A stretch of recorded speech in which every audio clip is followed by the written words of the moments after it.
Big boss season 8కి Nikhil వస్తున్నాడు అంటే ఖచ్చితంగా నిఖిల్ ఫ్యాన్స్ కానీ, లేకపోతే సీరియల్స్ చూసేవాళ్ళు గానీ, బుల్లితెర ప్రేక్షకులకి గానీ, నిఖిల్, కావ్య ఇద్దరు గుర్తొచ్చారు. ఇప్పటికే వాళ్ళు 'నీతోనే డాన్స్' కానీ, ఇంకా ఏ షో చేసినా కూడా నిఖిల్ చెప్పినట్టుగా ఈ జన్మకి సరిపడా జ్ఞాపకాలు అటు నిఖిల్, కావ్యకి కాదు చూసే మనకి కూడా ఉన్నాయి.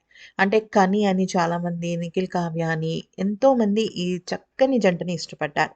కానీ ఎవరి దిష్టి తగిలిందో ఏమో తెలీదు కానీ హౌస్‌కి వచ్చే 4 నెలల ముందే వీళ్ళిద్దరూ విడిపోవడం జరిగింది. ఇక కావ్య అయితే నిఖిల్‌తో తను కలిసి చేసిన రీల్స్ అన్నీ కూడా డిలీట్ కూడా చేసేసింది.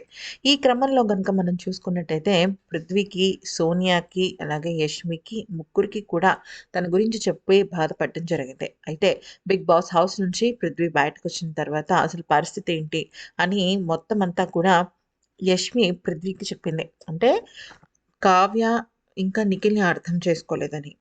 లోపల వాళ్ళిద్దరి మధ్య దూరమైన తర్వాత అంటే బ్రేకప్ అయిన తర్వాత లోపలికి వెళ్ళిన తర్వాత యష్మి, నిఖిల్ గురించి కూడా వచ్చిన వార్తల్ని ఉద్దేశించి కావ్య ఇంకాస్త కోపంగా ఉందని తెలియడంతో కావ్యని కలవడం కోసం పృథ్వీ వెళ్తున్నట్టు తెలుస్తుంది.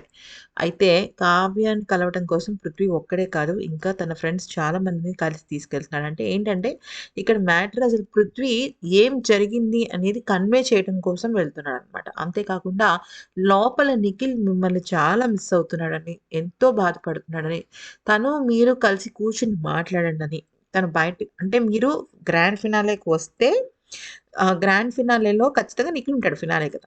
సో, గ్రాండ్ ఫినాలేకి కావ్య గనుక వస్తే తను కప్పు కొట్టిన దానికన్నా ఎక్కువ ఆనందపడతాడు. ప్లీజ్ దయచేసి మీరు రండి అని చెప్పేసి రిక్వెస్ట్ చేయడానికి. అంటే మీరు కలుస్తారా? కలవరా? అనేది సెకండరీ. మీరు కూర్చొని మాట్లాడుకోండి. లేదంటే కావ్య మన గ్రాండ్ ఫినాలే దానికి రావడం కోసం పృథ్వీ ప్రయత్నిస్తున్నాడనమాట. పృథ్వీ, యష్మి వీళ్ళందరూ కంటెస్టెంట్స్‌గా వెళ్ళిపోతారు. కానీ వాళ్ళ మదర్‌తో పాటుగా కావ్యని కూడా తీసుకువెళ్ళాలని చెప్పేసి పృథ్వీ చెప్తున్నట్టు తెలుస్తుంది.